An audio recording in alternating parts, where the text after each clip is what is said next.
Nah, adapun definisi dari pengkajian dan pelayanan resep itu sendiri merupakan suatu rangkaian kegiatan ya. Jadi merupakan rangkaian kegiatan dalam penyiapan obat atau dispensing ya. Pada dasarnya kalian sudah mendapatkan sebelumnya di blok 3 pada saat kalian ngeblok ya kemarin tentang dispensing obat atau penyiapan obat. Nah, pengkajian dan pelayanan resep ini adalah bagian dari rangkaian kegiatan dalam penyiapan atau dispensing obat itu sendiri. Dimulai dari kita menerima ya, menerima apa di sini? Penerimaan yang dimaksud adalah penerimaan resep ya. Kita menerima resep baik itu dalam bentuk resep perorangan yang dibawa langsung oleh pasien maupun resep yang dituliskan oleh dokter pada bagian rawat inap ya. Kemudian pengkajian resep, kita melakukan pengkajian pada resep yang kita terima. Setelah dikaji, kita melakukan pemeriksaan ketersediaan produk. Apakah produk atau obat yang diresepkan ada atau tidak di apotek kita. Kemudian setelah dicek ternyata misalnya ada dan semuanya ada ya tersedia, maka kita masuk ke penyiapan ya, disiapkan, kemudian dilakukan penelaahan obat atau telaah obat. Ya, kembali dilakukan telaah kembali setelah disiapkan untuk mengecek kembali apakah obat yang diberikan ini sesuai atau tidak. Setelah itu penyerahan disertai pemberian informasi ya. Jadi penyerahan disertai pemberian informasi sesuai dengan apa yang kita dari kemarin kalian sudah pelajari, informasi-informasi apa saja yang penting untuk disampaikan ketika kita menyerahkan obat kepada pasien ya. Ya, selanjutnya medication error. Nah, medication error ini merupakan istilah yang artinya adalah kesalahan terapi ya. Kesalahan terapi ini sering terjadi baik itu di praktek umum maupun di rumah sakit. Nah, kesalahan yang terjadi bisa karena peresepan yang salah dan itu terjadi karena kesalahan dalam pengambilan keputusan yang dilakukan oleh para tenaga medis, mulai dari dokter, perawat, sampai ke apoteker. Nah, di sini katakan setiap langkah mulai pengumpulan data pasien seperti anamnesis, pemeriksaan jasmani, dan pemeriksaan penunjang lainnya itu sangat berperan penting ketika kita akan memilih, bukan kita ya, dokter akan melakukan pemilihan obat untuk pasiennya ya. Setelah itu, kalau dalam setiap langkah ini akan ada kesalahan ya, anamnesis, pemeriksaan dan lain-lain ini, akhirnya apa yang terjadi, pemilihan obat ini bisa salah ya. Nah, kemudian apa yang terjadi akhirnya adalah resep yang dituliskan oleh dokter akan jadi salah juga ya, jadi salah juga. Nah, resep yang salah ini akan menyebabkan kesalahan dalam pemilihan jenis obat yang akan dikonsumsi oleh pasien ya, mulai dari jenis obat, dosis, cara pemakaian ya, penulisan yang sulit dibaca. Nah, ini adalah faktor-faktor yang bisa meningkatkan kesalahan ya, terapi. Nah, di sini bisa kita lihat bahwa salah satu tahapan dalam medication error di sini ya adalah kesalahan dalam penulisan resep ya, kesalahan dalam penulisan resep. Nah, disinilah peran kita sebagai seorang apoteker di mana kita harus memberikan suatu perlindungan kepada pasien. Bagaimana caranya agar medication error ini bisa tidak berlanjut atau bisa kita temukan ya. Nah, apa-apa sih penyebab medication error? Di sini menurut petunjuk teknis ya, ada beberapa penyebab medication error ya. Faktor penyebab medication error itu terdiri dari kurangnya pengetahuan tentang obat, kurangnya informasi tentang pasien, kesalahan dalam kehilangan arsip, kesalahan dan pada tulisan ya, pengontrolan yang kurang dan lain-lain ya. Silahkan dibaca di sini berbagai macam masalah-masalah yang menjadi penyebab dari medication error ya. Kesalahan dalam perhitungan dosis, kita tidak menemukan adanya ternyata interaksi, kekurangan ya, banyak ya yang menjadi penyebab dari medication error. Nah, Sehingga dalam Permenkes diatur bahwa salah satu tugas dan fungsi dari apoteker di rumah sakit ya utamanya adalah melakukan pengkajian resep sebelum kita melakukan pelayanan pada resep tersebut. Nah, pengkajian resep ini bertujuan untuk mencegah supaya kesalahan, kelalaian dalam medication error ini bisa diidentifikasi ya, mencegah terjadinya kelalaian pencantuman informasi ya, kelalaian dalam pencantuman informasi, penulisan resep yang buruk dan penulisan resep yang tidak tepat ini bisa kita dapatkan dan bisa kita temukan. Dampak dari kesalahan tersebut itu bisa sangat beragam ya, seperti yang saya jelaskan tadi ya, mulai dari yang tidak memberikan resiko, tidak ada efeknya di pasien, itu masih syukur ya kalau seperti itu. Tapi kalau misalnya bisa menyebabkan kecacatan atau bahkan kematian, nah ini pasti ada hukumnya ya bagi semua tenaga medis yang berkontribusi dalam penyebab medication error tersebut, yang kita biasa sering sebut dengan malpraktek ya. Nah, jadi bisa dikatakan di sini tugas apoteker betul-betul sebagai benteng terakhir ya bagi pasien ya, benteng terakhir bagi pasien untuk mendapatkan pengobatan yang tepat ya. Ya, seperti itu karena kita yang terakhir yang memberikan obat tersebut. Jadi kita harus bisa menemukan dan mengidentifikasi medication error sebelum dilakukan pelayanan. Nah, kemudian sekarang kita masuk ke tujuan. Apa sih tujuan dilakukan pengkajian dan pelayanan resep? Pertama, tujuan dari kegiatan pengkajian resep dilakukan dengan tujuan untuk mengidentifikasi dan menyelesaikan masalah terkait obat sebelum obat itu disiapkan. Jadi kita mengidentifikasi seperti yang saya bilang tadi. Nah, kemudian pelayanan resep tujuannya agar pasien mendapatkan obat dengan tepat dan bermutu ya. Jadi kalau pengkajian resep tujuannya adalah kita menemukan, mengidentifikasi dan kemudian akhirnya menyelesaikan masalah terkait obat sebelum obat itu disiapkan dan diserahkan kepada pasien ya. Jadi bukan berarti ada resep ujuk-ujuk kita langsung kerjakan, disiapkan kemudian langsung serahkan kepada pasien, bukan seperti itu ya. Tapi resep datang, kita kaji dulu, identifikasi ada tidak sih masalah dalam resep tersebut ya, benar tidak sih dosisnya, benar tidak sih jenis obatnya, tepat tidak sih untuk pasien dan lain-lain. Kalau kemudian ada masalah, maka kita sebagai apoteker tugasnya adalah menyelesaikan masalah tersebut lalu kemudian menyiapkan dan menyerahkan obat kepada pasien. Dan pelayanan resep itu sendiri bertujuan agar pasien mendapatkan obat yang tepat dan bermutu ya, obatnya tepat dan bermutu. Dalam hal ini tentunya kita menjelaskan tentang cara penyimpanan, stabilitas dari obat tersebut yang akan dia dapatkan supaya mutunya tetap terjaga, jangan sampai di rumahnya ya rusak juga obatnya. Nah, ini tugas dari apoteker untuk menjelaskan dan merupakan suatu tujuan dari pelayanan resep. Kemudian, siapa sih pelaksananya?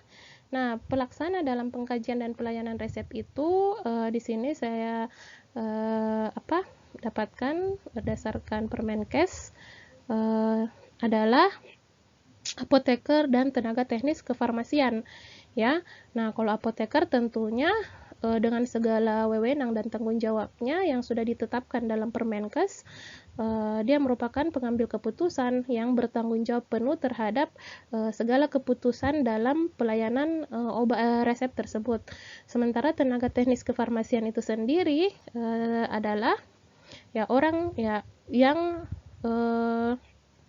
diberi kewenangan itu dia terbatas ya, hanya dalam aspek administrasi dan farmaseutik saja. Jadi dia bisa melayani secara administrasi ya, bisa melayani secara administrasi dan kemudian melakukan peracikan jika memang harus diracik ya, menyiapkan jika memang harus disiapkan. Tapi keputusan akhir apakah resep ini berhak dilayani atau tidak, ada tidak perubahan, jika ada masalah apa solusinya, itu semua adalah di tangan apoteker. Jadi tenaga teknis kefarmasian hanya melaksanakan apa yang berupa aspek administratif dan farmaseutik saja dalam pengawasan apoteker. Jadi tidak boleh ada pelayanan resep kalau tidak ada apoteker di situ. Ya. Kalau cuman tenaga teknis kefarmasian ini tidak boleh ada pelayanan resepnya. Ya, seperti itu. Nah, kemudian apa yang harus dipersiapkan dalam pelayanan dan pengkajian resep? Pertama adalah dokumen regulasi yang diperlukan seperti SPO pengkajian dan pelayanan resep ya. Jadi standar prosedur operasional pengkajian dan pelayanan resep, dan biasanya SPO setiap pengkajian pelayanan resep ini sudah ditetapkan ya oleh rumah sakit itu sendiri seperti apa standarnya. Ya, tentunya ini mengacu pada standar akreditasi rumah sakit ya, SNARS. Standar Nasional Akreditasi Rumah Sakit. Ya, kalau tidak sesuai maka rumah sakit tersebut tidak akan bisa mendapatkan akreditasi, sehingga SPO yang akan dikeluarkan oleh setiap rumah sakit itu pasti sesuai dengan SNARS atau Standar Nasional Akreditasi Rumah Sakit. Yang kedua, apa yang dibutuhkan ada itu sarana dan fasilitas. Tadi ada SPO, apa-apa langkah pengkajian dan pelayanan resep. Kedua, sarana dan fasilitasnya. Yang pertama apa sarana fasilitasnya? Tentunya adalah resep ya. Ya iyalah formulir resepnya. Formulir resep, kemudian lembar resep ini bisa dalam bentuk lembaran ya, atau bisa dalam bentuk sistem informasi ya. Jadi beberapa rumah sakit kemudian membuat sudah menerapkan sistem informasi secara peresepan secara elektronik, sehingga resep bisa dalam bentuk lembaran, bisa pula dalam bentuk secara elektronik ya. Ya, selain formulir resep, yang kita butuhkan adalah daftar tilik atau checklist. Nah, ini penting harus ada di setiap apotek. Dan ini adalah standar dari Standar Nasional Akreditasi Rumah Sakit ya. Harus memiliki daftar tilik atau daftar checklist pengkajian resep.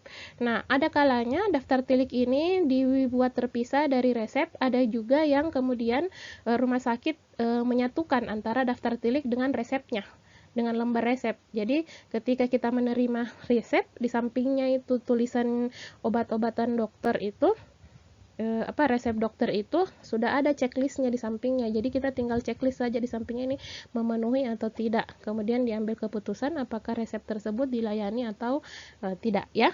Jadi ada yang menyatukan, ada yang memisahkan. Nah, yang ketiga apa yang diperlukan? Timbangan. Ya tentunya ini yang berhubungan dengan pada saat pelayanan ya, sudah dalam bentuk pelayanannya, timbangan, kalkulator, alat tulis, sumber informasi obat ya. Bisa dari MIMS, ISO, DIH, ini biasanya sudah tersedia di rumah sakit atau di apotek ya. Kemudian komputer, kemudian jika memang membutuhkan peracikan, maka biasa kita butuh mortar dan stamper ya, dan lain-lain ya, sesuai dengan yang dibutuhkan. Kemudian bagaimana pelaksanaan pengkajian resep? Yang pertama, kita menerima resep elektronik atau manual yang diserahkan ke bagian farmasi. Jadi ceritanya kan kita di apotek nih, kita terima resep nih. Resepnya, saya bilang tadi bahwa ada rumah sakit yang masih menerapkan peresepan manual yang berupa lembaran resep. Ada yang sudah menerapkan sistem informasi sehingga peresepan dilakukan secara elektronik ya. Ya, hampir sebagian besar ya kalau di Makassar rumah sakit ya, yang sudah tentunya rumah sakit besar ya di sini tipe A atau B itu sudah menggunakan peresepan elektronik, sehingga pasien tidak perlu lagi membawa lembar resep ke bagian farmasi atau ke bagian ke apoteknya ya. Dia tinggal menyebutkan nama, dari poli mana, dan identitas lain yang dibutuhkan. Kemudian kita memasukkan identitas itu ke dalam komputer, kemudian sudah langsung muncul resep yang telah dituliskan oleh dokter yang bersangkutan yang memberikan resep kepada pasien tersebut ya. Nah, kita menerima resep baik itu dalam bentuk elektronik atau lembaran ya yang masih manual. Kemudian yang kedua di sini dikatakan ya dalam petunjuk teknis kefarmasian ya, jika sudah menggunakan sistem informasi ya atau dalam bentuk resep elektronik, biasanya kita itu ngeprint ya, kita cetak dulu resepnya. Ya, ada kalau kemarin dari ceritanya teman-teman apoteker yang sudah di rumah sakit ya, karena kebetulan saya juga tidak bukan praktisi ya, tidak bekerja di rumah sakit, enggak kayak Kak Hendra dan Kak Maulana. Jadi cuman bisanya sharing-sharing, dengar-dengar cerita saja. Katanya ada yang resepnya itu dicetaknya begitu pasien datang, resep elektronik ya, kita masukkan identitas, langsung dicetak resepnya dalam bentuk lembaran, kemudian disimpan. Ada juga yang tidak dicetak, jadi nanti terakhir ya mau pulang misalnya baru cetak semua resepnya ya, tergantung ya, tergantung yang mana yang lebih cepat dalam pelayanan. Nah, jadi dicetak atau di print, kemudian jika resep manual kita cek dulu apakah resep ini bisa dibaca dengan baik, jelas tidak tulisannya ya, tahu lah ya tulisan dokter seperti apa ya, tidak usah saya jelaskan lagi ya. Jadi kita lihat apakah bisa terbaca atau tidak. Kalau tidak misalnya, maka segera hubungi dokter dari penulis resep tersebut untuk mengkonfirmasi kembali obat apa yang dimaksud dalam resep itu ya. Nah, yang selanjutnya kita harus masuk dalam pelaksanaan pengkajian resep. Di sini dijelaskan bahwa harus memenuhi 3 syarat utama ya. Jadi kita melakukan pemeriksaan pada resep tersebut yang mana dia harus memenuhi 3 syarat utama. Yang pertama syarat administrasi, syarat farmasetik, dan syarat klinis. Ini untuk seluruh pasien ya. Jangan bilang bahwa pasien rawat jalan itu banyak sekali dan butuh waktu cepat untuk selesaikan sehingga tidak perlu lagi dilakukan pengkajian resep. Tidak ya, tidak boleh. Jadi di sini dalam Permenkes dijelaskan bahwa pengkajian resep ini dilakukan baik itu untuk pasien rawat jalan maupun untuk rawat inap ya, untuk seluruh pasien ya. Syarat administrasi harus dilihat bagaimana kesesuaian farmasetiknya, bagaimana persyaratan klinisnya, apakah sesuai. Ini harus diperhatikan baik untuk pasien rawat inap maupun pasien rawat jalan. Nah, kita tadi ya, ini yang keempat yang harus diperhatikan. Kita memeriksa kelengkapan administratifnya misalnya ya. Apa-apa sih yang masuk dalam kelengkapan administratif? Ya, yang pertama adalah identitas pasien. Ya, kemudian identitas pasien ini terdiri dari nama, nomor rekam medis, tanggal lahir, jenis kelamin, berat badan, dan tinggi badan. Ya, nama, nomor rekam medis atau tanggal lahir ya. Dan tanggal lahir, jenis kelamin, berat badan, dan tinggi badan. Nah, ada catatan dalam petunjuk teknis dijelaskan bahwa berat badan ini harus diketahui, terutama apabila pasien itu berupa pasien pediatri atau geriatri ya, pasien yang di bawah yang masih kecil ya, untuk anak-anak ataupun yang sudah lanjut usia. Kemudian untuk pasien-pasien kemoterapi, karena biasanya menggunakan dosis-dosis obat yang sangat memiliki jendela terapi yang sangat sempit ya, range terapinya itu sangat sempit sehingga butuh perhitungan dosis yang cermat untuk pasien kemoterapi, termasuk juga untuk pasien gangguan ginjal. Ini harus diperhatikan berat badannya, kita hitung baik-baik dosisnya. Kemudian pasien epilepsi, gangguan hati, dan pasien bedah ya. Jadi pasien-pasien ini harus diketahui berat badannya. Nah, sayangnya sering sekali kita temukan dokter menuliskan resep itu di mana berat badan itu kayak diabaikan, tidak ditulis ya di situ. Sehingga di sini penting untuk kita ketahui di resep bagaimana berat badan pasien, terutama pasien pediatri, geriatri, kemoterapi, gangguan ginjal, epilepsi, gangguan hati, dan pasien bedah, karena membutuhkan perhitungan dosis yang cermat Ya, salah sedikit ini bisa fatal akibatnya. Ya. Kemudian tinggi badan pasien harus diketahui untuk pasien pediatri dan kemoterapi, karena kadang kita harus menggunakan perhitungan yang membutuhkan tinggi badan, kayak perhitungan BSA ya. Kemarin waktu di blok 3 saya juga sempat menjelaskan ya bagaimana cara menghitung secara BSA ya. Ya, masih ingat kan ya? Harus ingat. Nah, ini kemudian bagaimana kalau misalnya ternyata tidak ada di resep berat badan dan tinggi badan pasien. Ya, kalau misalnya pasiennya ada di situ, bisa langsung kita suruh kita timbang ya, suruh menimbang dulu ya, atau kita tanyakan kepada keluarga pasien. Ya, selanjutnya adalah tadi adalah identitas dari pasiennya. Kemudian yang kedua adalah identitas penulis resep. Dalam hal ini tentunya adalah dokter dari penulis resep tersebut. Nah, di sini nama dokter penulis resep ini harus ada ya di resep. Jadi yang harus ada itu adalah nama dari dokternya, kemudian nomor SIP dokter khususnya terutama untuk resep narkotik ya. Kalau bisa sih saya tambahkan di sini terutama khusus narkotik dan psikotropik ya. Karena psikotropik juga sering disalahgunakan. Tapi kalau biasanya sih semua KOP ya, terutama untuk rumah sakit, semua dokter pasti menulis sudah ada nomor SIP-nya ya, karena biasanya namanya itu tidak ditulis lagi tapi pakai stempel, dimana nama langsung di bawahnya nomor SIP-nya itu sudah ada pada stempel namanya itu ya. Tapi tetap harus dikonfirmasi kembali ada tidak ininya. Kalau misalnya ada yang tidak lengkap nomor SIP-nya, ini bisa jadi rekomendasi untuk dimasukkan nanti ketika akan dievaluasi ya. Ada dokter ini yang selalu tidak menuliskan nomor SIP supaya nanti akan disampaikan kepada dokternya pada saat evaluasi. Kemudian alamat ya, alamat kalau misalnya dia adalah di rumah sakit berarti alamat rumah sakitnya. Nah, ini biasanya sudah include pada KOP rumah sakit ya. Kemudian parafnya, kemudian jadi paraf itu harus ada ya.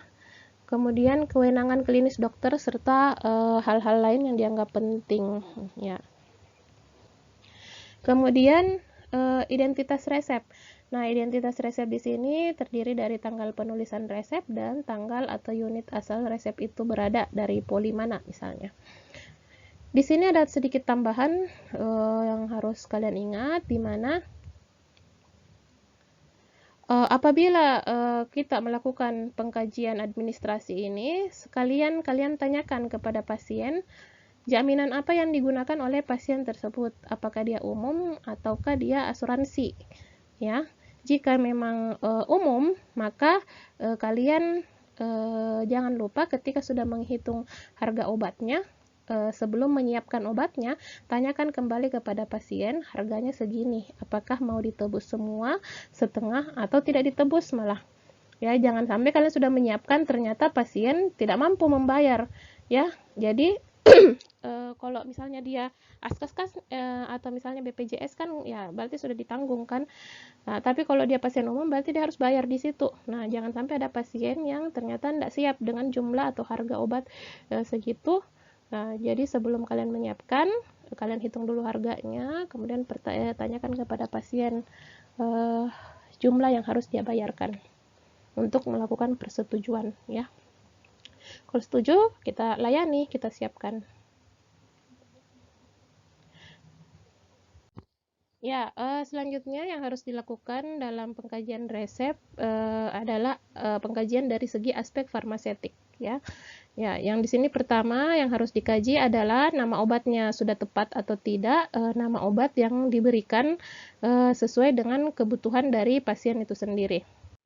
Yang kedua adalah bentuk sediaan dari bentuk sediaan obat yang diresepkan ya. Ya, tentunya kita melihat ketepatan dari bentuk sediaan yang dokter tuliskan, apakah memang ada ya bentuk sediaan untuk obat tersebut sesuai yang diresepkan atau ada kesalahan. Yang kedua, dalam hal bentuk sediaan ini yang perlu kalian perhatikan adalah kalian harus melihat apakah bentuk sediaan obat yang dituliskan oleh dokter pada resep sesuai dengan kondisi pasien yang akan mengkonsumsinya. Misalnya pasien dalam kondisi tidak bisa menelan misalnya, nah bisa tidak diberikan untuk obat oral, atau untuk pasien pediatrik misalnya bisa tidak diberikan bentuk sediaan misalnya tablet kalau dokternya nulis tablet. Nah, ketika kita menemukan hal-hal tersebut yang tidak sesuai dengan kondisi pasien, ini bisa kita melakukan kita mengkonfirmasi kembali ke dokter mengenai kondisi tersebut. Kemudian tentunya setiap mengkonfirmasi ke dokter, kita selalu memiliki saran atau rekomendasi yang tepat ketika kita melakukan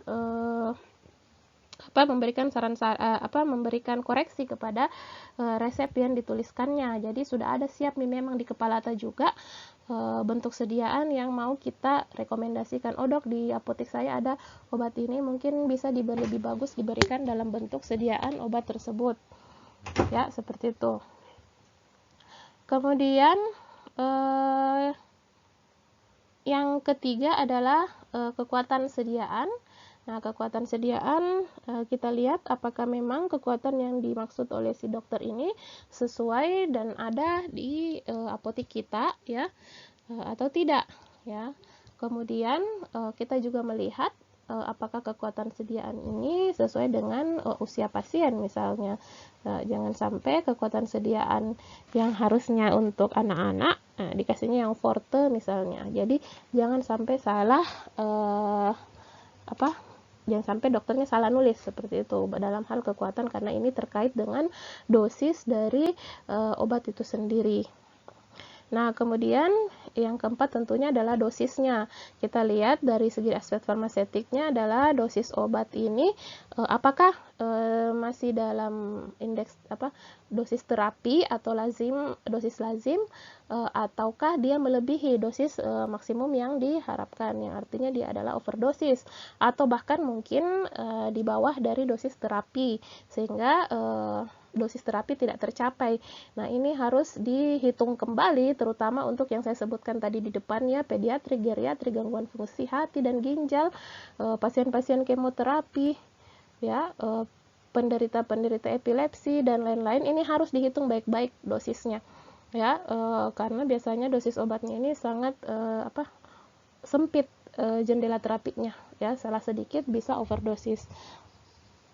Nah, kemudian jumlah obat kita perhatikan, kita harus hitung lagi, kita lihat apakah jumlah obat yang dituliskan oleh dokter ini sudah tepat atau tidak. Jangan sampai ada dokter misalnya ya nulis obat antibiotik 3 kali sehari 1 tablet, tapi ngasihnya itu cuman 5 biji misalnya, cuma 5 tablet.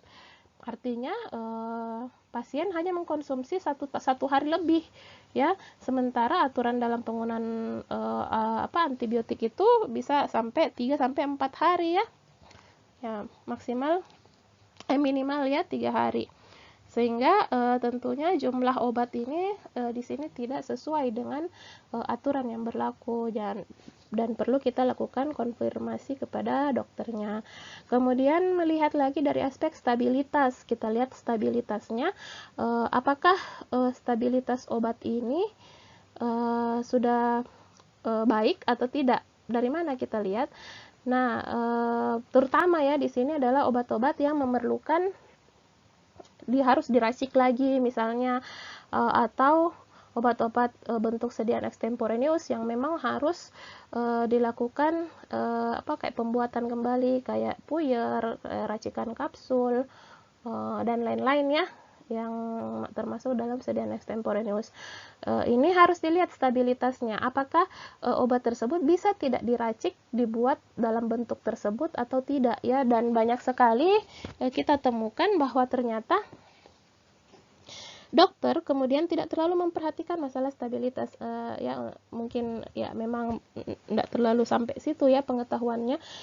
Sering sekali kita menemukan ada beberapa obat yang diresepkan sama dokter dalam bentuk racikan serbuk misalnya, tapi sebenarnya obat ini misalnya higroskopis, misalnya fotolisis ya, terhadap cahaya dia tidak tahan, kemudian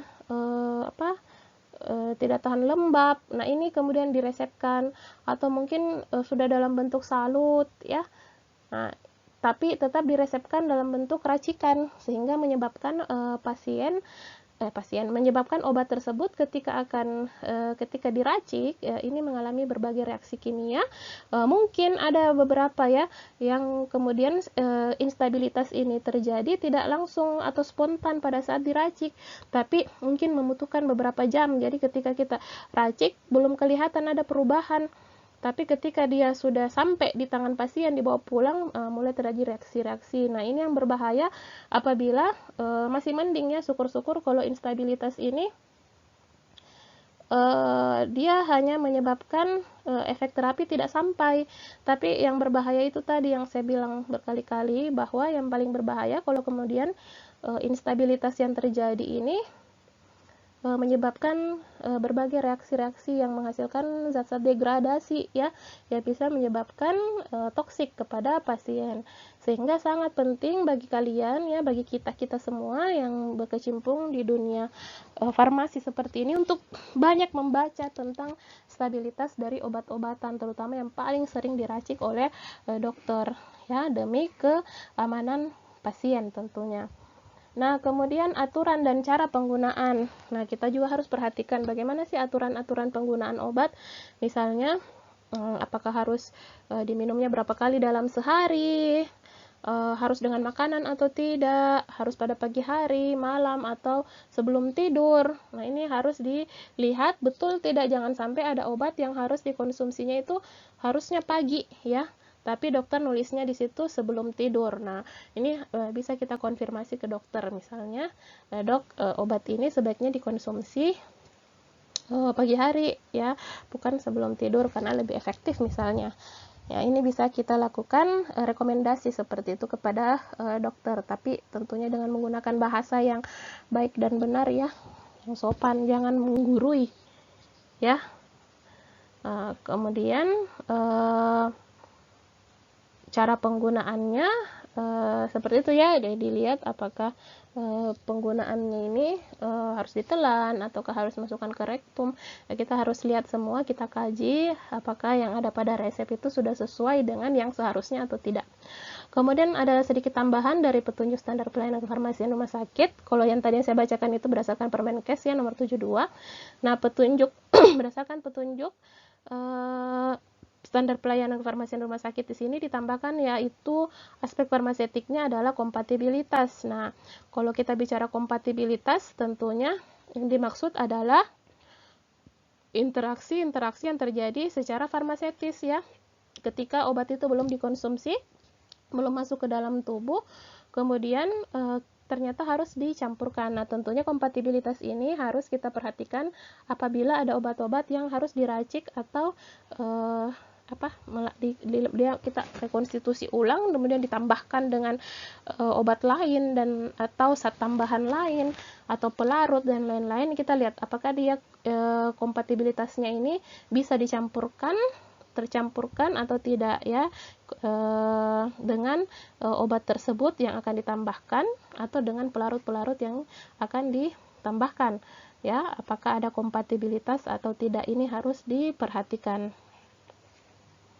Ya, tapi kalau untuk yang non racikan, kompatibilitas tentunya tidak terlalu diperhatikan karena memang dia tidak dicampurkan kan, dia masih dari pabrikannya, kemasan dari pabrik kita sudah berikan kepada pasien langsung, sehingga kompatibilitas bisa diabaikan untuk yang non racikan. Tapi untuk racikan ini harus diperhatikan. Selanjutnya persyaratan klinis. Nah, untuk persyaratan klinis meliputi ketepatan indikasi ya, ketepatan indikasi ya, kita melihat apakah indikasi yang dokter diagnosa ya pada pasien tersebut sesuai atau tidak. Ingat di sini jangan pernah kalian salah ya, banyak sekali kemudian ada yang salah persepsi tentang pengkajian dalam melihat ketepatan indikasi ini, sehingga tanpa sadar apoteker itu mengambil ranahnya dokter ya, malah dia yang menetapkan diagnosa pasien. Nah, yang biasa kita sebut kalau istilahnya kita di apoteker itu apoteker rasa dokter ya, seolah-olah dia lebih tahu diagnosa dari pasien tersebut dibanding dokter itu sendiri. Ya, ini sudah salah ya, seperti itu. Yang kita lakukan adalah kita melihat apakah indikasi yang dokter apakah indikasi obat yang dokter tuliskan pada resep telah sesuai dengan diagnosa yang telah ditetapkan oleh dokter. Nah, kalau di rumah sakit kan ada rekam medik tuh ya. Di rumah sakit kita bisa melihat rekam medik dari pasien, ya, kita tahu diagnosanya apa sehingga kita bisa mencocokkan dengan indikasi-indikasi obat yang diberikan. Ya, apakah betul misalnya antibiotik ini cocok untuk infeksi saluran napas? Ya, jangan sampai ternyata yang antibiotik ini kerjanya untuk infeksi kulit, ya, tapi dokter nulisnya di diagnosanya adalah misalnya gangguan saluran napas. Nah, ini maksudnya. Jadi bukan kita yang melihat, kayaknya nih pasien bukan seperti ini. Kayaknya kok bukannya kita bukan sakit ini deh, kayaknya kita itu sakit ini, dokter kayaknya salah deh. Wah, seperti itu berarti kalian yang mendiagnosa. Tapi yang kalian lakukan adalah melihat apa hasil diagnosa dari dokter, kemudian kita bandingkan dengan obat yang diresepkan, apakah sesuai atau tidak dengan diagnosa yang telah ditetapkan. Ya, seperti itu. Jadi kita melihat ketepatan indikasinya dengan cara seperti itu, tentunya dengan melihat, bisa dengan wawancara dengan pasien, bisa dengan melihat rekam medik. Ya, kalau di kemarin di blok 2 ya, kalau tidak salah, blok 1 dalam konseling itu atau wawancara pasien ada 3 prime question ya, 3 pertanyaan utama. Nah, salah satunya itu adalah apa yang dokter katakan tentang penyakit Anda.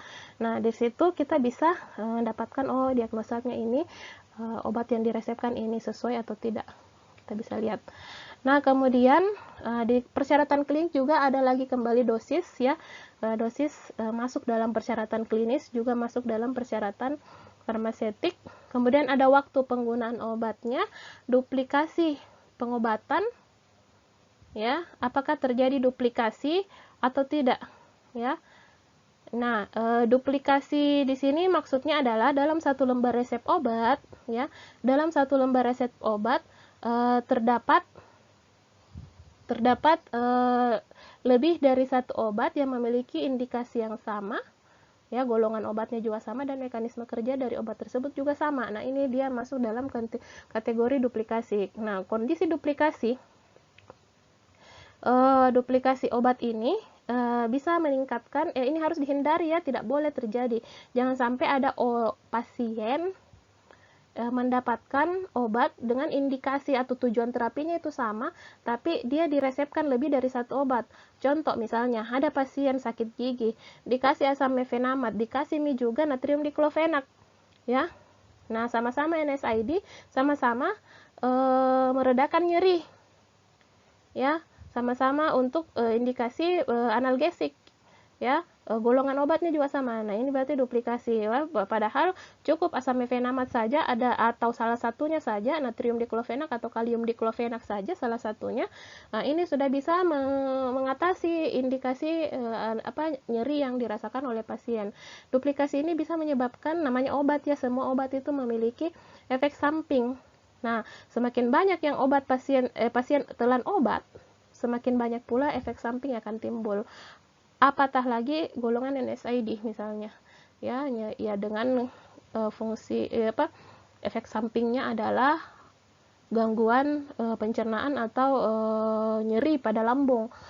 Ini bisa babak belur lambungnya kalau dikasihnya sampai duplikasi pada NSAID, ya. Minum ini juga asam mefenamat, ini bisa ya sakit giginya sembuh, sakit perut, sakit ulu hatinya kumat. Nah, tapi hati-hati dalam menetapkan apakah suatu obat ini duplikasi atau tidak.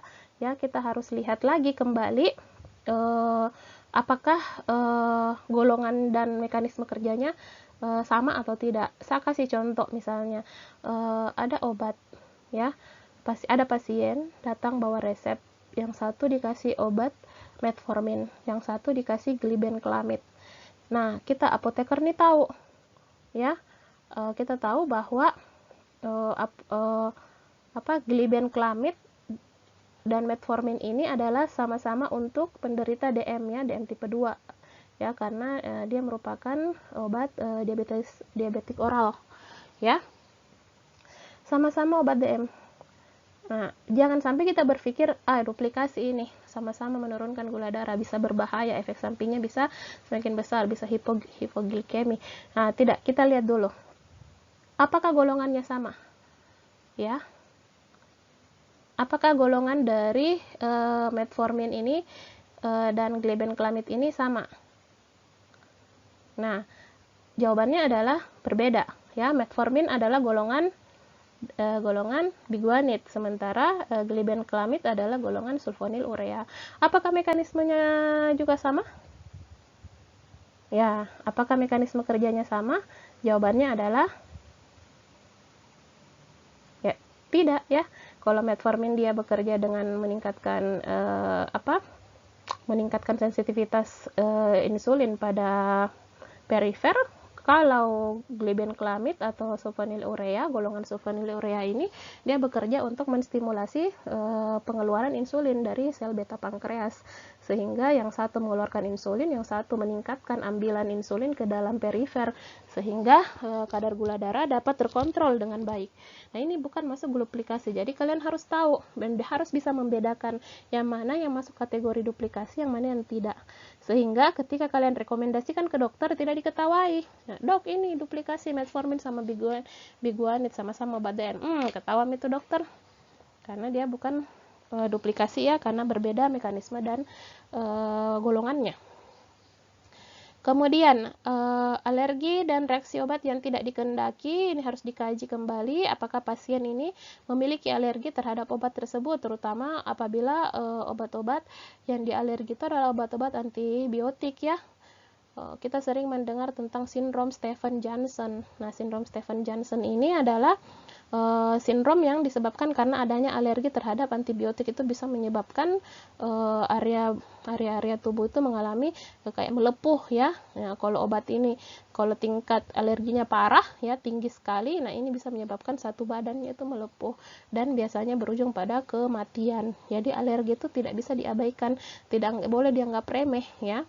Kemudian reaksi obat yang tidak dikehendaki ya, terutama untuk pasien-pasien yang merupakan pasien kronis yang selalu mendapatkan obat yang sama itu terus yang dia dapat. Nah, ini bisa kita di situ sekalian menanyakan ada tidak reaksi obat selama bapak atau ibu gunakan obat tersebut, ada reaksi yang tidak diinginkan atau tidak. Jika ada dan ini tidak terkonfirmasi ketika dia berobat ke dokter, nah ini bisa kita konfirmasi ke dokter, dok, kayaknya obat ini harus diganti deh, karena pasien mengeluhkan katanya selama menggunakan obat ini dia mengalami gangguan ya, yang anggaplah misalnya contoh ya, pasien hipertensi dikasih ACE inhibitor. Salah satu reaksi obat yang tidak dikehendaki dari ACE inhibitor adalah batuk kering misalnya. Nah, ternyata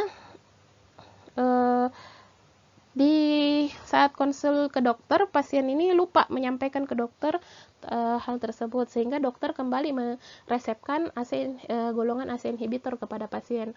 Nah, begitu sampai kita melakukan pengkajian, salah satu yang kita tanyakan, karena kita tahu misalnya berdasarkan riwayat penggunaan obatnya, pasien ini sering menggunakan ACE inhibitor, kita tanya kembali ada tidak reaksi yang tidak dikehendaki selama penggunaan obat tersebut. Nah, pasien mengatakan saya tidak bisa tidur karena batuk terus. Batuk saya tuh sampai mengganggu sekali, ya. Nah, sehingga ini bisa kita konfirmasi ke dokter, dok, ada tidak rekomendasi, bisa tidak ini obatnya kita ganti ACE inhibitornya karena bisa dia menyebabkan pasien terganggu batuk kering yang cukup parah.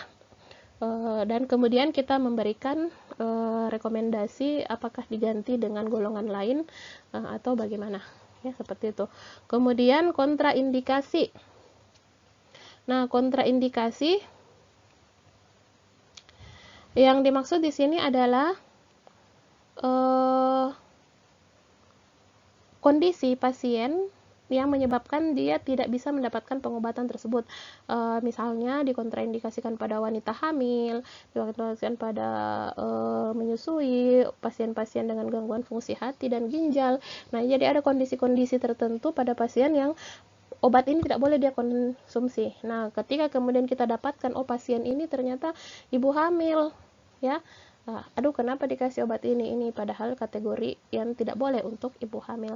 Ya, kita bisa merekomendasikan kembali ke dokter, dok, tidak bisa dikasih obat ini. Seperti itu ya. Kemudian kita rekomendasikan, setelah konsultasikan ke dokter, rekomendasikan ke dokternya, boleh tidak diganti dengan obat ini dengan yang memiliki efek yang sama. Nah, selanjutnya yang harus juga diperhatikan ini adalah interaksi obat, ya. Interaksi obat seperti yang kalian sudah sangat tahu ya, bahwa interaksi obat itu kalau di luar tubuh yang tadi kita sebut dengan interaksi farmasetik ya, ketika obat akan dicampurkan di luar tubuh. Nah, kalau di dalam tubuh kita kenalnya ada dua jenis interaksi. Ada interaksi obat farmakokinetik, dan ada yang farmakodinamik ya. Kalau kita bicara interaksi obat secara farmakokinetik, maka kita bicara tentang konsentrasi ya, konsentrasi obat apakah mengalami peningkatan atau penurunan disebabkan keberadaan obat lain. Jadi anggaplah ada obat A. Ketika dia masuk ke dalam ketika dia dikonsumsi sendiri ya, saat si obat A saja yang kita minum, obat ini bisa mencapai konsentrasi obat di dalam darah misalnya 50 mikro misalnya. Nah, kemudian ternyata dokter meresepkan selain obat A ada obat B, sehingga setelah mengkonsumsi obat A kita juga konsumsi obat B. Nah, ternyata ketika obat A dan obat B dikonsumsi secara bersamaan dan dia bertemu di dalam tubuh ya, di dalam darah, nah ternyata terjadi reaksi yang menyebabkan obat A bisa mencapai konsentrasinya itu lebih tinggi sampai 70 sampai 80, yang bisa menyebabkan pasien ini mengalami overdosis karena interaksi obatnya. Ini kita sebut dengan interaksi farmakokinetik. Nah, apa yang menyebabkan interaksi farmakokinetik ini? Nah, ini banyak sekali kemungkinannya. Bisa saja karena absorpsinya dia meningkat karena keberadaan obat A. Obat A bisa meningkatkan absorpsi dari obat B bisa meningkatkan absorpsi dari obat A, sehingga sangat banyak yang masuk ke dalam darah daripada kalau dia diberikan sendiri. Atau kalau dia masuk ke dalam darah, ternyata dia didistribusikan dengan lebih banyak ketika dia bertemu dengan obat B. Atau di metabolismenya ini ternyata dia ini obat B ini misalnya adalah obat yang bekerja secara antagonis, atau dia dimetabolisme oleh enzim pemetabolisme yang sama ya, sehingga tapi afinitas obat B ini lebih mudah termetabolisme dibanding obat A, sehingga obat A ini yang kurang dimetabolisme, akibatnya memang masuk ke dalam darah lebih dalam bentuk bebas lebih besar, karena tadi si obat B ini yang harusnya dimetabolisme oleh enzim tersebut, obat A ini yang harusnya dimetabolisme oleh suatu enzim.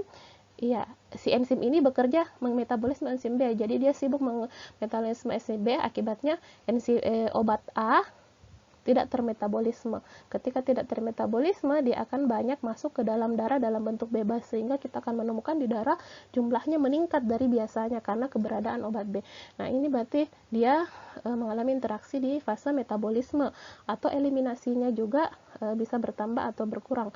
Nah, makanya kalau kita bicara interaksi farmakokinetik, maka kadang kita akan pasti bicara tentang apakah interaksi itu berjalan terjadi di fase absorpsi, distribusi, metabolisme, atau eliminasi ya, ATME. Nah, jadi hal itulah yang menyebabkan kadang konsentrasi obat dalam darah meningkat atau lebih rendah ya, bisa juga lebih rendah. Nah, karena itu tadi, apakah diabsorpsinya meningkat atau menurun karena keberadaan obat lain, distribusinya, metabolismenya, dan eliminasinya juga begitu. Nah, yang kedua farmakokinetik, terus yang kedua adalah farmakodinamik. Kalau kita bicara interaksi farmakodinamik, kalau tadi kita bicara konsentrasi, kalau yang farmakodinamik maka kita berbicara tentang efeknya ya, efeknya atau efek terapinya. Misalnya metformin ketika diberikan dia bisa menurunkan gula darah 30% misalnya kalau sendiri, tapi ketika diberikan bersama glibenclamid dia bisa menurunkan gula darah sampai 50%. Nah, berarti dia itu mengalami interaksi farmakodinamik ya, karena efeknya dia mempengaruhi efek dari penurunan gula darahnya. Ya, seperti itu ya. Kalau kinetik itu konsentrasi, kalau farmakodinamik itu adalah hasil atau efek dari obat tersebut ya. Kalau sendiri dia misalnya tinggi, tapi ketika diberikan dengan obat B yang dia interaksi secara farmakokinetik, ternyata dia hanya menurunkan gula darah, malah jadi tidak bagus penurunan gula darahnya. Nah, berarti interaksi farmakodinamik seperti itu ya. Nah, kemudian apabila kita menemukan ada obat yang mengalami interaksi, baik itu farmakokinetik maupun farmakodinamik. Anggaplah dia interaksi farmakokinetik. Apa yang akan kita sampaikan kepada dokter? Ya, nah paling sering apoteker ini biasanya ketika menemukan obat interaksi, ya, paling sering kalau kaliannya ditanya ganti obat, ya, padahal tidak mesti harus langsung ganti obat, ya. Tidak mesti harus langsung ganti obat, ataukah langsung atur pemakaian atau frekuensi obat. Nah, mengatur pemakaian atau frekuensi obat ini hanya bisa kita lakukan apabila interaksi farmakokinetiknya itu terjadi di fase absorpsi. Artinya dia tidak ketemu di saluran cerna, ya. Dia ketemunya nanti di dalam darah. Nah, ini bisa kita atur penggunaannya. Tapi kalau ternyata interaksinya itu ternyata terjadinya di fase distribusi atau di fase metabolisme, nah ini pengaturannya ini tentu rekomendasinya bukan mengatur frekuensi minumnya, ya, bisa dengan adjust dosis atau kalau memang tidak ada jalan keluar ya terpaksa harus mengganti obat dengan yang memiliki efek terapi lain. Jadi kita harus tahu dulu interaksinya ini, interaksi jenis apa dan terjadinya di fase apa. Ya, kalau mau dilihat-lihat sih memang tugas apoteker lumayan berat ya. Banyak, makanya kalian banyak sekali mempelajari banyak sekali hal yang harus kalian pelajari ya. Seperti itu. Nah, setelah kita melakukan tadi pengkajian aspek administrasi, farmaseutik dan klinis, kita lakukan pengkajian dari aspek regulasi rumah sakit. Seperti mengkaji antibiotik dilakukan apakah sudah sesuai dengan kebijakan rumah sakit tentang restriksi antibiotik. Kemudian kita lakukan pencatatan, pengkajian dilakukan pada daftar tilik ya. Jadi ada daftar tilik tadi yang saya bilang ada yang terpisah, ada yang digabung dengan resep. Nah, ini kita lakukan pencatatan di situ, kita checklist ada atau tidak ya. Nah, di sini berikan tanda centang di kolom ya jika hasil pengkajian sesuai dan tidak jika pengkajian tidak sesuai pada masing-masing aspek yang perlu dikaji. Kemudian informasikan dan minta persetujuan tentang harga resep pada pasien yang non jaminan ya atau umum. Lalu buat laporan kesalahan penggunaan obat terhadap peresepan berdasarkan catatan pengkajian resep yang tidak sesuai.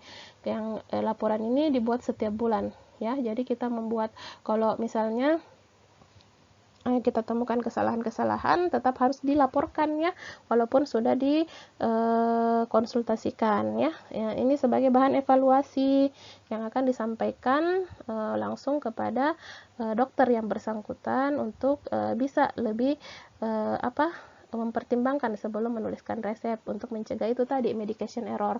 Masih untung kita bisa temukan bagaimana kalau misalnya terjadi lagi ternyata apotekernya yang melayani kurang teliti ya, bukan kita misalnya pengkajiannya tidak berjalan dengan baik, kesalahannya bisa tidak teridentifikasi dan pasien bisa yang dirugikan.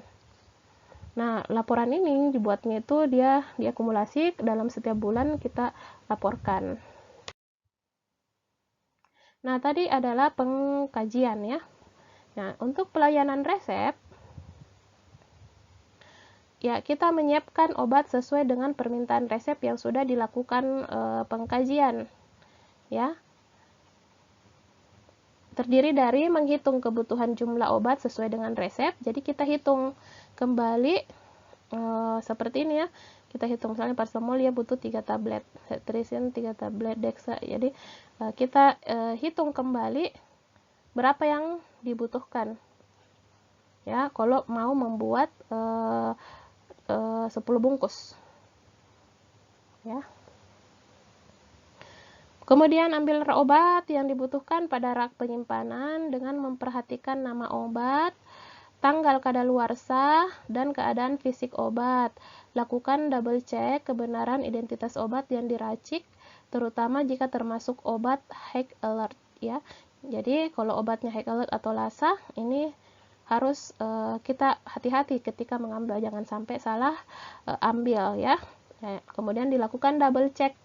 Double check di sini tentunya dilakukannya itu kita periksa lebih dari 1 kali, kemudian kita serahkan kepada rekan kita ya, petugas lain untuk melakukan pengecekan kembali, karena biasanya human error itu sering terjadi di apotek apabila terlalu padat nih, banyak sekali nih resep yang harus kita layani pada hari itu, maka sebaiknya dilakukan double check ya. Selain kita yang mengeceknya lebih dari 1 kali, teman kita juga entah itu apoteker atau tenaga teknis kefarmasian yang ada di situ, kita minta coba cek kembali ini betul atau tidak caraku gitu ya.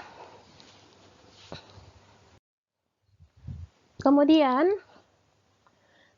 kita melakukan peracikan obat, ada hal-hal yang diperlukan seperti memberikan etiket disesuaikan dengan sistem penyiapan obat yang diterapkan ya. Pada etiket obat dengan sistem resep individu dia memuat informasi di sini ya, ada nama, nomor rekening dan seterusnya, bisa kalian baca.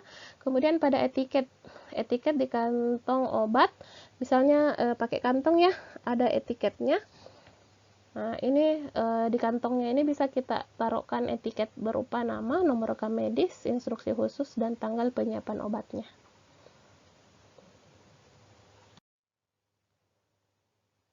Nah, kemudian sebelum obat diserahkan kepada perawat untuk pasien rawat inap atau kepada pasien keluarga pasien atau untuk pasien rawat jalan, maka harus dilakukan telaah obat ya, yang meliputi pemeriksaan kembali obat, memastikan obat yang telah disiapkan itu sesuai dengan resep. Aspek yang diperiksa dalam telaah obat itu ada 5, yaitu tepat apakah obatnya sudah benar, apakah pasien yang akan menerima obat ini sudah tepat, apakah dosisnya sudah tepat, rute obatnya sudah tepat, dan waktu pemberiannya apakah sudah tepat atau tidak. Nah, ini yang harus kita lakukan dalam telaah obat ya, tepat obat, tepat pasien, tepat dosis, tepat rute, tepat waktu pemberian. Nah, pada penyerahan obat untuk pasien rawat jalan, maka harus disertai pemberian informasi obat yang meliputi ya, untuk pasien rawat jalan, informasi yang harus kita berikan kepada pasien rawat jalan adalah nama obat, obatnya apa namanya, kegunaannya apa, aturan pakai apa, efek terapi dan efek sampingnya apa, dan cara penyimpanan obatnya. Ya, ini harus disampaikan kepada pasien ketika akan melakukan penyerahan obat.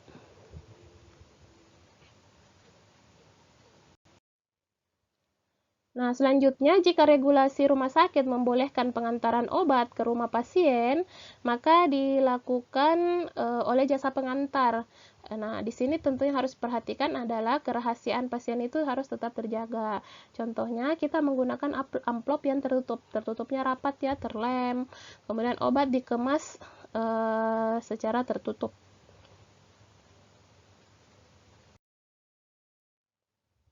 Nah, ini merupakan alur pelayanan obat.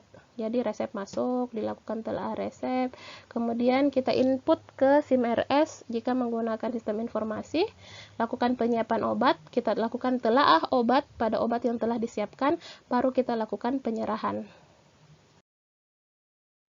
Nah, ini adalah contoh resep di rumah sakit yang biasanya ada ya. Nah, ini yang saya bilang tadi, yang saya bilang adalah resep ya, di sini resepnya, tapi lembar checklistnya ada disatukan pada resep. Nah, ini sering sekali kalian temukan ya di rumah sakit, terutama rumah sakit yang sudah besar, lembar checklistnya itu menyatu dengan resepnya. Jadi ketika resep masuk, kita lakukan telaah itu, di sini yang kita checklist. Kalau benar ada, kita checklist. Kalau tidak ada, kita kosongkan. Nah, misalnya contohnya ini. Ini kita lihat di sini ya, kejelasan penulisan resepnya jelas atau tidak ya. Kalau kita lihat dari sini kan bisa dibaca ya, ambroxol, cetirizine dan seterusnya.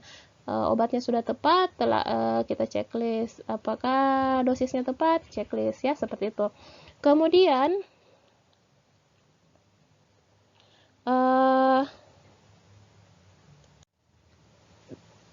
jika kita menemukan ada masalah dalam resep tersebut ya, resep ini misalnya, maka kita menuliskan di bagian sini ya, pada bagian konfirmasi perubahan. Jadi misalnya kita temukan ada yang overdosis nih, misalnya ambroxol 8,5 misalnya ya, ini ambroxol 8,5 mg jika diberikan untuk pasien ini, dia malah overdosis, maka kita hubungi ke dokter. Dok, ini sudah, dokternya setuju untuk menurunkan dosis yang sesuai dengan yang kita rekomendasikan, misalnya jadi 5 mg. Nah, di sini kita tulis masalahnya apa, ambroxol overdosis 8,5 mg. Nah, kemudian kita tulis di sini, di bagian sini, menjadi berapa miligram. Jadi kita tulisnya menjadi ambroxol 5 mg. Seperti itu ya, ditulis. Kemudian jangan lupa paraf dan atau tanda tangan ya. Sini adalah paraf dari petugas, di sini adalah paraf dari pasien atau keluarga pasien atau perawat jika dia rawat inap ya. Maka di sini adalah tanda tangan perawat yang menerima, yang akan meneruskan kepada pasien. Nah, ini silahkan dibaca kembali berdasarkan lembar checklist tadi. Yang harus kalian perhatikan adalah telaah resep, ada kejelasan tulisan resep, tepat obat ya, cara pemberian, tepat waktu, tepat frekuensi, tidak ada interaksi obat, tidak ada duplikasi, tidak ada kontraindikasi. Ini kita checklist kembali. Telaah obatnya juga seperti itu. Lain telaah resep, maka yang ini adalah telaah obat. Telaah obat adalah apakah tepat pasien, tepat obat, tepat dosis, tepat rute pemberian, tepat waktu pemberian.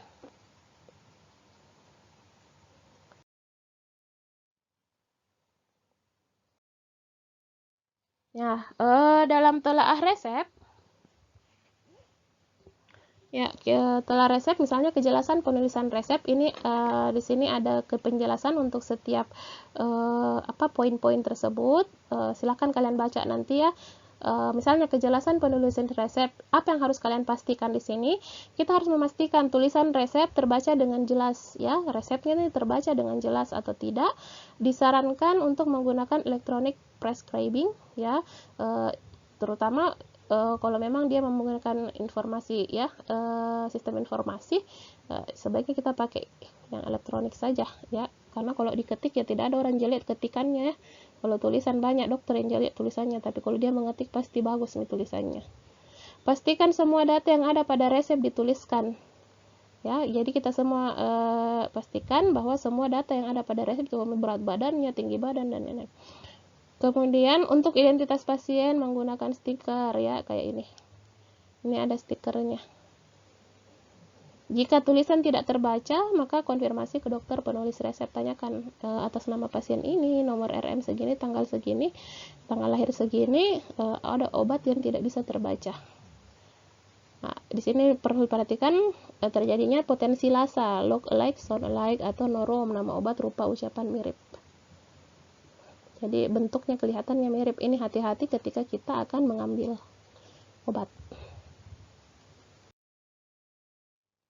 Tepat obat, pastikan obat yang diresepkan sesuai dengan spesialisasi dokter ya. Jangan sampai dokter mata meresepkan misalnya obat sakit jantung ya. Ini harus diperhatikan. Pastikan jumlah obat sesuai dengan kebutuhan pasien dan retriksi formularium rumah sakit. Pastikan obat sesuai dengan diagnosa pasien. Lihat rekam medik pasien. Pastikan bentuk sediaan sesuai dengan pasien. Pastikan obat yang diresepkan sesuai dengan kondisi klinis atau diagnosa pasien. Ini tadi sudah saya jelaskan ya. Kemudian tepat dosis, pastikan dosis sesuai dengan pasien. Untuk obat tertentu seperti sitotoksik, pastikan data berat badan itu ada, termasuk tinggi badannya juga harus ada ya, karena kita menggunakan perhitungan dosisnya itu menggunakan berat badan dan tinggi badan seperti yang sudah pernah saya jelaskan ya. Untuk pasien anak, sesuaikan dengan berat badan atau usia. Untuk pasien dengan gangguan hati dan ginjal juga harus diperhatikan dosisnya ya. Untuk mempermudah masukkan informasi obat di SIM RS atau gunakan alat bantu tools ya. Jadi beberapa rumah sakit sudah menggunakan aplikasi ya, dimana dia tinggal masukkan saja data-data pasien dan bisa diketahui apakah dosisnya tepat atau tidak. Tepat cara pemberian, apakah rute pemberiannya, pastikan cara atau rute pemberian ada dalam signa pada resep ya. Pastikan instruksi lengkap seperti pemberian IV, infus atau syring pump misalnya. Ini harus jelas penulisannya, 20 mg per kilogram dalam 50 ml NaCl tiap 24 jam. Ini ya, cara penulisan yang paling lengkap seperti ini ya. Untuk obat prorenata, pastikan kapan dia harus minum. Misalnya prorenata demam misalnya, maka jelaskan kepada pasien, jangan cuma bilang jika perlu, tapi pastikan jika demam. Jadi tuliskan di etiketnya seperti itu.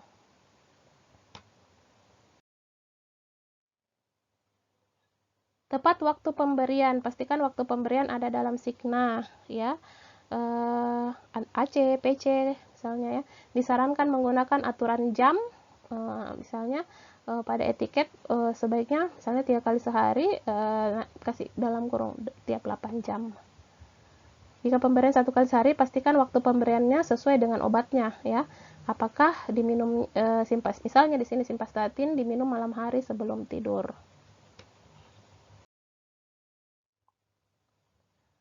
Tepat frekuensi pemberian, pastikan frekuensi pemberian ada dalam signa. Disarankan menggunakan aturan jam, pastikan frekuensi penggunaan obat sesuai dengan aturan masing-masing. Telaah resep, tidak ada interaksi obat ya. Pastikan tidak ada interaksi obat yang berbahaya, interaksi obat dengan obat dan obat dengan makanan. Kemudian kita menggunakan tools drug interaction checker untuk mempermudah. Jika terdapat interaksi obat berbahaya, maka kita harus mengomunikasikannya dengan penulis resep. Jika terdapat interaksi moderat atau sedang, komunikasikan ke apoteker klinis untuk melakukan monitoring ya. Jadi di rumah sakit itu ada namanya apoteker klinis ya. Kalau kayak Kak Maulana sama Kak Hendra itu adalah apoteker klinis. Nah, ini biasanya ditempati untuk konsul kalau terdapat masalah-masalah terutama yang berhubungan dengan hal-hal yang klinis ya, seperti ini tadi interaksi.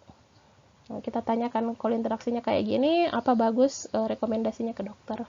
Terus terutama kalau interaksi itu monitoringnya, apa yang harus dimonitoring, karena biasanya tidak semua terjadi interaksi itu, tidak semua walaupun di literatur ada tertulis bahwa obat A dan B ini interaksi, misalnya di resep ini ambroxol dan cetirizine ternyata katanya interaksi, tapi ternyata ada pasien yang menggunakan tidak interaksi, sehingga kadang kalau misalnya interaksinya itu moderat ya, jarang nampak kelihatan, maka biasanya yang kita lakukan hanya melakukan monitoring saja ya, tidak perlu melakukan adjust dosis, tidak perlu melakukan penggantian obat atau mengatur frekuensi pemberian ya. Kita monitoring saja apa yang harus dimonitoring, gula darah kah, tensi dan lain-lain. Nah, di sini katakan tidak semua obat yang berinteraksi harus diganti ya. Ini harus ditekankan ke kalian karena apoteker baru biasanya kalau sudah dengar obat ini dan ini interaksi, dia langsung langsung memutuskan bahwa ini harus diganti, padahal tidak. Banyak sekali hal yang bisa kita lakukan. Bisa itu tadi adjust dosisnya kita turunkan atau dinaikkan tergantung kondisi interaksinya. Bisa kita atur frekuensinya tergantung fase apa dia berinteraksi, atau mungkin interaksinya itu ringan ya, minor atau hanya moderat yang jarang terjadi. Nah, ini bisa kita lakukan monitoring saja, tetap diberikan obatnya. Kemudian tidak ada duplikasi, pastikan tidak ada obat yang sama, mereknya beda, komposisinya sama. Nah, ini kategori duplikasi ya. Dokter berbeda meresepkan obat yang sama, jadi dia sudah pergi ke beberapa dokter, ternyata diresepkan dengan obat yang sama, diminumlah semua. Nah, ini terjadi duplikasi, bukan hanya dari satu lembar resep saja. Nah, dengan golongan yang sama, mekanismenya sama. Nah, ini interaksi. Jadi, jika terjadi, konfirmasi ke dokter penulis resep untuk pembatalan atau penggantian obat. Tidak ada kontraindikasi, pastikan obat tidak kontraindikasi untuk pasien. Pasien dengan potensi kontraindikasi misalnya bayi dan anak, ibu hamil atau menyusui, dan geriatri atau usia di atas 60 tahun. Jika terjadi, maka komunikasikan kepada dokter.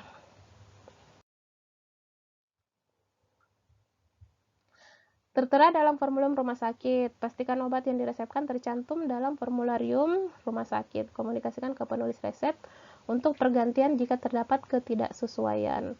Tapi di sini perlu ditekankan sedikit bahwa jika memang sangat dibutuhkan obat tersebut dan tidak ada di formularium rumah sakit, maka kita bisa membuat laporan ya. Membuat laporan bahwa pasien ini memang butuh. Ya, kemudian nanti bisa direkomendasikan untuk dimasukkan ke formularium kalau memang penggunaannya sering ada pasien seperti itu. Untuk telah obat terdiri dari telah pasien, telah obat, tepat pasien, tepat obat, tepat dosis, tepat rute pemberian, dan tepat waktu pemberian. Tepat pasien, pastikan nama pasien yang ada pada resep sesuai dengan nama pasien yang ada pada etiket. Konfirmasi kembali bahwa pasien yang memanggil obat adalah pasien yang dipanggil. Jadi jangan cuma menyebut nama saja, tapi konfirmasikan kembali misalnya tanggal lahirnya atau alamat tempat tinggal. Selain nama, jangan sampai pada saat itu ada orang yang memiliki nama yang mirip atau yang sama dan salah orang. Jadi kita konfirmasi ini yang tinggal dengan ini, tinggal di alamat ini atau tidak ya, atau tanggal lahirnya atau tempat tanggal lahir. Kemudian jika obat diantarkan ke ruang perawatan, pastikan bahwa pasien benar dirawat pada ruang perawatan tersebut, ya.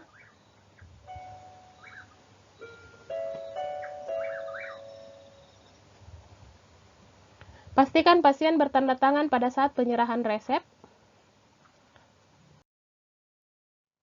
Kemudian tepat obat, pastikan semua obat yang terdapat dalam resep ada, ya. Kita cek jumlah dan kesesuaiannya. Ya, tidak boleh kurang atau lebih ya. Pastikan pasien menerima obat sesuai dengan jumlah obat yang diresepkan.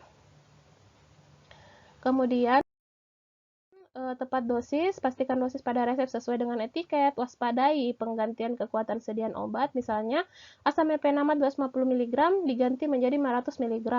Nah, ini berarti kalau seperti ini kan kekuatannya berbeda ya. Jadi kalau asam mefenamat 250 mg diganti menjadi 500 mg, artinya aturan penggunaannya juga harus diganti menjadi setengah tablet ya. Bukan satu tablet karena di overdosis kalau satu tablet.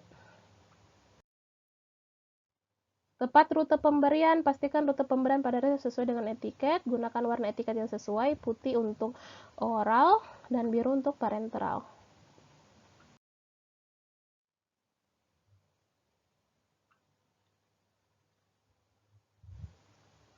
Tepat waktu pemberian, pastikan bahwa waktu pemberian sudah sesuai dengan yang ada pada resep.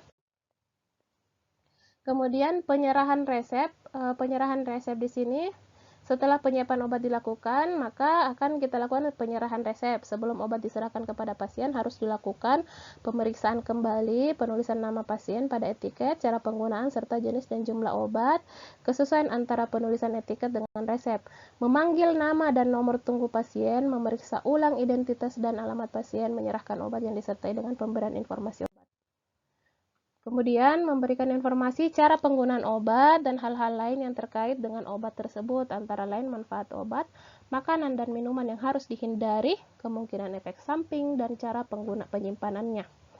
Penyerahan obat kepada pasien hendaknya dilakukan dengan cara yang baik dan sopan, mengingat pasien dalam kondisi tidak sehat, mungkin emosi kurang stabil. Jadi kalau di apotik kalian bekerja itu sebaiknya penuh senyuman ya, yang selalu menjadi ikon di apotik itu adalah dulu. Kalau sekarang sih sudah ada perubahan karena pharmaceutical care sudah mulai diterapkan. Ya dulu itu kita itu kalau masuk di apotik kayak malah lagi karena petugasnya itu biasanya enggak ramah ya. Tapi sekarang sudah mulai berubah ya seperti itu. Jadi sudah mulai ramah petugas-petugas di apotek. Memastikan bahwa yang menerima obat adalah pasien atau keluarganya, membuat salinan resep sesuai dengan resep asli dan paraf oleh apoteker apabila diperlukan. Nah, mengenai salinan resep di sini, bukan hanya untuk resep-resep yang belum ditebus semua, yang bisa kita buat salinan resep, tapi apabila memang pasien membutuhkan salinan resep, maka ini wajib ya, karena ini merupakan hak dari pasien, maka wajib bagi apoteker itu membuat kendati obat tersebut sudah habis atau sudah dead semua, tetap kita harus bikinkan. Menyimpan resep pada tempat dan mendokumentasikan yang memudahkan untuk pelaporan. Jadi kalau resep sudah dilayani tidak dibuang, tapi didokumentasikan, disimpan untuk dibuat laporannya. Yang terakhir adalah evaluasi. Evaluasi pengkajian dan pelayanan resep itu dilakukan secara berkala paling tidak 3 bulan. Tapi kalau yang saya dengar sih setiap bulan paling sering, paling banyak rumah sakit ini evaluasinya itu tidak 3 bulan, tapi setiap bulan malah ya. Tapi paling minimal itu adalah 3 bulan. Ya, sebaiknya memang sih setiap bulan. Evaluasi meliputi jumlah penyampaian konfirmasi, berapa kali kita mengkonfirmasi kesalahan dalam resep, kemudian berapa kali dan berapa rekomendasi yang kita berikan kepada penulis resep terkait kesalahan dalam penulisan resep, kesalahan dalam penyiapan obat, kepatuhan penulisan resep sesuai formularium nasional atau tidak, kepatuhan pelayanan sesuai dengan formularium nasional, dan kecepatan pelayanan resep. Ini semua harus dievaluasi untuk dilaporkan. Evaluasi ini dapat dijadikan sebagai bahan dalam kajian sistem manajemen dan penggunaan obat tahunan. Nah, ini adalah referensi yang bisa kita gunakan dalam mempelajari pengkajian pelayanan resep. Terima kasih atas perhatiannya. Saya akhiri. Assalamualaikum warahmatullahi wabarakatuh.